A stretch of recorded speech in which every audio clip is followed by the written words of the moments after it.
Bon, bonjour. Économie positive. Good morning. Positive economy, positive companies, large companies, profit-making companies thinking differently, and also a few non-profit companies which are currently developing.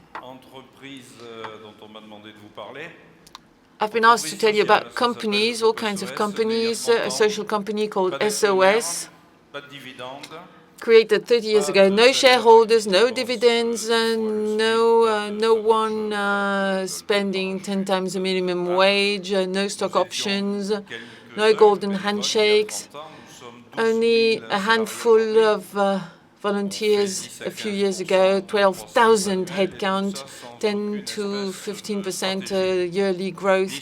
No strategy, however, no strategy, no development strategy, and yet we've been growing 15% a year for the last few years. All we did was listen to the world around us, listen and try to meet the needs we felt all around us.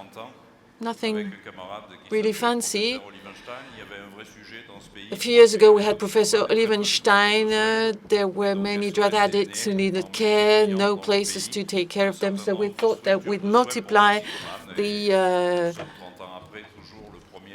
shelters and care-providing centers for drug addicts who want to get better and wean themselves. But as soon as this started, then we had the HIV epidemics, and all of the shelters or homes were completely lost, facing a disease which at the time was fatal, and nobody knew how to cure the disease, and we had to take care of people who, once they had been diagnosed, didn't live for very long. And the structure had to evolve because the patients started living longer, yet in a very difficult position, and then longer as chronic patients. And nowadays, they live an almost normal life with the same life expectancy as everybody else. So we have tried to orient our action on the essential needs expressed by the population, access to healthcare. We manage 10 non-profit private hospitals, 60 homes for old people, also centers to look after children who have no family or young people who are in trouble. The idea was that we wanted to meet the needs we felt in society all around us, and we wanted our company to be very agile, very flexible, so that it could evolve very quickly following the economic logic. We had foreseen that there would be cuts in the public funding, so we did not want our company to be there to take care only of poor people, but simply taking care of everybody, including those who had no income, and those who have income allowed the company to work for the others. In our SOS company, hospitals, retirement homes, or places where we take care of handicapped people or children, sick children, everybody is welcome, but those who have income help contribute to the operational costs. We have 700 million euro budget every year, and so we can also take care of those who have no income. This area has developed. At the time, there were only a few of us, volunteers with no experience and no skills whatsoever. But now, half the people who graduate from schools like HEC join us. They're very nice. They're full of enthusiasm. They can do this much better than we can do it. We have about 40 companies for reinsertion of people who have been in trouble, and we've helped pastry companies or plumbing companies develop. And obviously, nowadays, the new ones have some experience on how to best manage a company. And they come to us, they join us coming from many different horizons. A few years ago, we had people who had many degrees and were very young. But now we also have people who have dedicated many years to the public administration, and they come to us for the last years before they retire, or people who work in public administrations and want to change life. Again, We still have no dividends. We have no shareholders. I'm a happy CEO, and we have to report on our social impact, environmental impact, and economic impact, because obviously this needs to work. So we're careful, we pay attention, we try to be agile, we try to run a very professional structure with people coming from different horizons. This might not be the best way to do business, but we do work with public administrations and local administrations. We collaborate with medium-sized and large-sized companies. We try to adjust to the needs expressed by the population with highly specialized systems in order to meet very quickly the needs expressed all around us in our environment. Our structure, therefore, manages a number of hospitals, etc., 13,000 headcount. We have highly motivated people working with us, and the company was perfectly organized until three days ago. 3 days ago. We had accountants doing accounts, legal counselor in charge of the legal department, marketing people doing marketing. But although this is not our core business, 3 days ago, sorry, we thought, okay, we can't spend our life sitting behind computers when refugees are sleeping under bridges in Paris. So for the last 3 days, we have changed our organization. We've dropped our iPads and computers. Obviously, the company will continue running itself. It's like a steamer. It will still going on, but there will be nobody answering the phone today because all the people available decided to come and take care of refugees. We took 50 in yesterday, a few more today. We got phone calls from hotel managers who gave us some rooms, and also we got hold of flats. We got people who spoke Arabic to come and help us, people who were familiar with the asylum seeking procedure. The whole local population is mobilized to take care of refugees that we are welcoming in Paris. And once we have welcomed them in an emergency situation, we'll make sure that they get decent housing, that they can learn French, and possibly think about how we can help them get a job or maybe create their own job, create their own company. Some of them we have seen in other countries a few years ago are very good company managers, and we think there is an opportunity for us.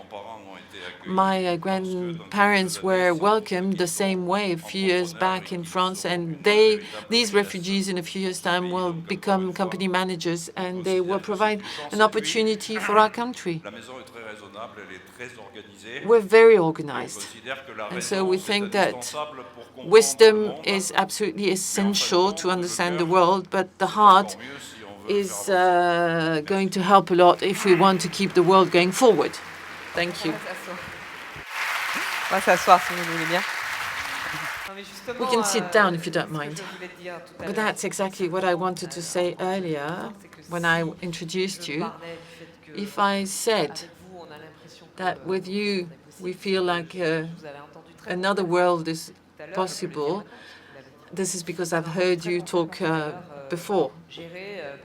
I've heard you on the phone managing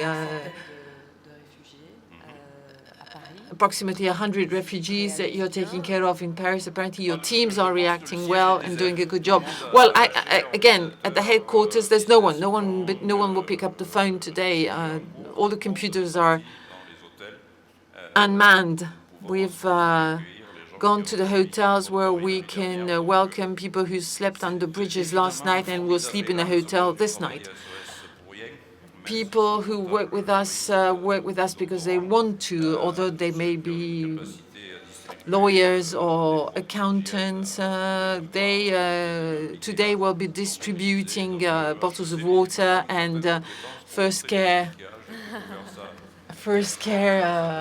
appliances, and they can also nail together IKEA furniture, and you don't need an HEC degree to be able to nail together an IKEA piece of furniture, but they're doing it. They're doing it today, and they're doing it really well.